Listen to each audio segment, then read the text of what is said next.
இந்த captain captain வீட்டுக்குள்ள பிரவீன்ராஜ்னு ஒருத்தர் சுத்துறாருல, அதெல்லாம் அந்த ரூல்ஸ் அண்ட் ரெகுலேஷன்லாம் மத்தவங்களுக்கு தான் வந்து செயல்படுத்துவாரு. ஆர்மி கேம்ப் எல்லாம் நடத்துவாரு. ஆனா அவருக்கு சுத்தமா கிடையாது.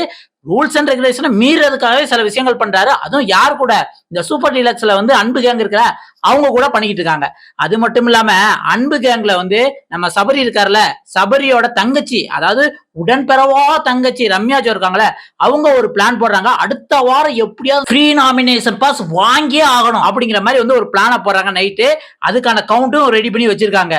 இது இல்லாம வந்து வாட்டர்மெலன் சார இன்னைக்கு வம்பிழுத்தே ஆகணும் அப்படிங்கிற மாதிரி வந்து பிரவீன்ராஜும் கானாவனத்தும் சில விஷயங்கள் பண்றாங்க. அப்புறம் அது வந்து கமருதீனால கொஞ்சம் முறியடிக்கப்பட்டது. அப்படியே கமருதீனால முறியடிக்கப்பட்டாலும் கமருதீனும் அந்த இடத்துல சில விதிகளை மீறினாலும் பிரவீன்ராஜும் வந்து அதை கண்டுக்க மாட்டாரு. இப்படி எல்லாம் மிட் நைட்ல பல விஷயம் நடந்திருக்கு. என்னதான் பிக் பாஸ் வந்து இவங்களை காரி துப்புனாலும், நீங்க வந்து ஒழுங்கா விளையாடல, விதியை மீறீங்க அப்படின்னு சொன்னாலும் இவங்க அடங்கவே மாட்டாங்க. நான் எங்களுக்கு மனசுல பட்டதான் நாங்க செய்வோம் அப்படிங்கிற மாதிரி தான் இருக்கு. அது இப்படி மிட் நைட்ல என்ன நடந்தது ஏது நடந்ததுன்னு அந்த வீடியோ பார்க்கலாம். அதுக்கு முன்னாடி ஒரு லைக் மட்டும் தட்டிடுங்க. வாங்க வீடியோக்குள்ள போலாம். ஆக்சுவலி வந்து மிட் நைட்ல வந்து கானாவனத்துக்கு ஹாப்பி பர்த்டேனால கேக் வந்து பிக் பாஸ் டீம் அனுப்பி விட்டு கேக் வெட்டினாங்க. அது ஒரு கொஞ்சம் எமோஷனா இருந்தது. அது எல்லாம் நல்லா ஜாலியா ஃபன் பண்ணிக்கிருந்தாங்க. அந்த ஃபன்னோட நிப்பாட்டிக்கலாம்ல. சூப்பர் டீலக்ஸ் ரூமுக்குள்ள வந்து வாட்டர்மெலன் வந்து வாஷ்ரூம் போயிருப்பாருன்னு நினைக்கிறேன். வாஷ்ரூம் போயிட்டு இருக்க அங்க தன்னோட மைக்கை வச்சுட்டு போயிருப்பாரு. உடனே நம்ம பிரவீன்ராஜ் என்ன பண்ணாரு, கண்டிப்பா வந்து இந்த வாட்டர்மெலன் கூட வந்து நம்ம விளையாடணும், அவரை அலைய விடணும் அப்படின்ட்டு அவர் மைக்கை எடுத்து அவரோட டிராயருக்குள்ளே வந்து உள்ளுக்கு அந்த பெட்டுக்கு மேல உள்ள கீழ் டிராயர் இருக்குல்ல, அந்த டிராயருக்குள்ள ஒளிச்சு வைக்கிறாங்க. உடனே ஒளிச்சு வச்ச உடனே கானாவனத்து நீங்க பண்ணுங்க, நான் பண்ண மாதிரி சொல்ல வேண்டாம், ஏன்னா எனக்கு பர்த்டே அதனால ஏதாவது சண்டை கிட்ட வந்துரும் அப்படின்ட்டு நீங்க பண்ணுங்க அப்படிங்கிற மாதிரி சொல்லிட்டு போயிட்டாப்ல. சொல்லிட்டு போனோம்னா அந்த பக்கம் சபரி இருந்துகிட்டு ஆமா ஆமா கானாவனத்து செஞ்ச மாதிரி நீங்க எது சொல்ல வேண்டாம், ஏன்னா அவருக்கு பர்த்டே பிரச்சனை வந்துடும் அப்படின்னு சபரி சொன்னாப்ல. அங்க இருந்து வந்து கமருதீன் அதெல்லாம் ஒன்றும் வேண்டான்னு அந்த மாதிரி வந்து சொல்லியிருப்பாரு போலுக்க. அப்ப வந்து பிரவீன்ராஜ் வந்து இது என்னோட பர்சனல் கேம், நான் அப்படிதான் விளையாடுவேன், இதை யாரும் தடுக்க முடியாது அப்படின்ன உடனே கமருதீன் வேமா நார்மல் ஹவுஸ்ல இருந்து வேமா சூப்பர் டீலக்ஸ் ரூம்குள்ள உள்ளுக்கு வந்துட்டாப்ல. உள்ளுக்கு வந்தது வந்து அந்த இடத்துல பிரவீன்ராஜ் தடுக்கவே இல்லை. கேட்டா ஒரு குரல் வேற அந்த பக்கம் இருக்கு. அநேகமா சபரி தான் சொல்லியிருப்பாரு. அவர் வந்து உள்ளுக்கு கிளீன் பண்ண தான் வந்திருக்காப்ல அப்படிங்கிற மாதிரி சொன்னாங்க. ஆனா அவர் வந்து பெரிய மீறி உள்ளுக்கு வரா சொன்னது யாரு அப்படின்னு பாத்தீங்கன்னா விஜய் பார்வதி. பார்வதி என்ன சொல்றாங்கன்னா, கமருதீன் நீ உள்ளுக்கே போக கூடாது, உள்ளுக்கே போக கூடாது அப்படிங்கிற மாதிரி கத்துறாங்க. அப்படியும் வந்து கமருதீன் வந்து நல்ல எண்ணத்துக்காகத்தான் மறுபடியும் வந்து வாட்டர்மெலன் கூட சண்டை வர வைக்க வேண்டாம் அப்படின்னு ஒரு நல்ல எண்ணத்துக்காக அவர் மைக் வந்து அந்த டயருக்குள்ள ஒளிச்சு வச்சார்ல, அதை எடுத்து வந்து வேகமா வெளியே எடுத்து போடுறாரு. ஒளிச்சது பிரவீன் தான். அது மட்டும் இல்லாம வந்து பிரவீன் இந்த இடத்துல வந்து சபரி அங்க சட்டம் இல்லாம தான் கான்வர்சேஷன் படிக்கிட்டு இருக்காப்ல. அந்த இடத்துல பிரவீன்ராஜ் ஒண்ணுமே சொல்ல. உங்களுக்கு இது அப்படியே ரிப்பீட் பாருங்க.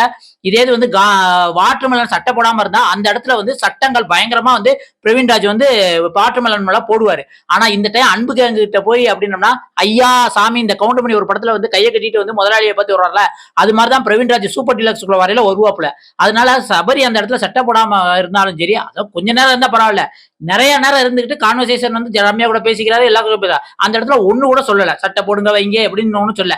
நல்ல வேலை இந்த இடத்துல வந்து கனியக்கா இல்ல, கனியக்கா இருந்திருந்தாங்கன்னு வச்சுக்கோங்களேன், நாளைக்கு வந்து இந்த இடத்துல நீங்க ஜட்டி போட்டு வந்தீங்கன்னா மக்கள் பார்ப்பாங்களா அப்படின்னு கூட கேட்டிருப்பாங்க. ஆனா சபரினால அது கேட்க மாட்டாங்க. இதே வாட்டர்மெலனா வேற யாரும் இருந்தா சட்டை போடாம இருந்தாங்கன்னா கேட்பாங்க. அது சபரி தானே அப்படிங்கிற மாதிரி வந்து ஒரு விஷயம் நடந்துட்டு இருக்கு. இதுலயே பாத்தீங்க அப்படின்னா 2 விதிமீறல். ஒண்ணு வந்து என்ன அப்படின்னா கமருதீன் வந்து சூப்பர் டீலர்ஸ்குள்ள உள்ளுக்கு வந்ததுக்கு எதுவுமே சொல்ல. அதுல கூட வந்து சபரி அப்படி வக்காலத்து வாங்குறாரு. அவ வந்து கிளீன் பண்றதுக்காக உள்ளுக்கு வந்த உடனே அந்த இடத்துல விஜய் பார்வை என்ன சொல்லுவாங்க அப்படின்னா, அப்பனா அந்த யூனிஃபார்ம் போட்டு தானே உள்ளுக்கு வரணும், இந்த ப்ளூ ஜாக்கெட் மாதிரி போட்டுப்பாங்க, அது மாதிரி தானே உள்ளுக்கு வரணும், அதெல்லாம் ஒன்றும் போடலையே அப்படிங்கிற மாதிரி சொல்லுவாங்க. ஆனா கண்டுக்க மாட்டாங்க. ஆனா அது ஒரு விதிமீறல் தான். ஏன்னா யாருமே அவரை வர சொல்லல, இவரா உள்ளுக்கு வந்துட்டாரு.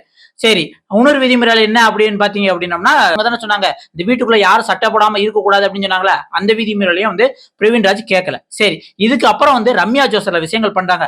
இன்னும் எனக்கு அடுத்த வாரம் ஃப்ரீ நாமினேஷன் பாஸ் வாங்கியே ஆகணும், சபரி என்ன நீங்க எனக்கு வாங்கி கொடுங்கண்ணே அப்படின்னா சபரி அந்த இடத்துல வந்து இல்ல இல்ல நான் கேட்கலான் இருக்கேன் அப்படிங்கிற மாதிரி சொன்ன உடனே ரம்யா ஜோ ஐயோ உஷாராயிட்டேனே, என்ன நீங்க கேளுங்க, நீங்க கேட்க வேண்டாம் நான் சொல்ல, ஆனா உங்க ஓட்டை மட்டும் எனக்கு போடுங்க. இப்பவுமே 3 பேர் வந்து கன்ஃபார்ம் ஆயிட்டாங்க அப்படிங்கிற மாதிரி. யார் யாரு கன்ஃபார்ம் ஆயிருக்கா அப்படின்னு பார்த்தாங்கன்னா நம்ம கலையரசன், அவர் இந்த வாரம் போயிருவான்னு அவங்க ரம்யா ஜோவுக்கு தெரியல, இருந்தாலும் வந்து கலையரசன் எனக்கு ஓட்டு போட்டுருவாப்ல.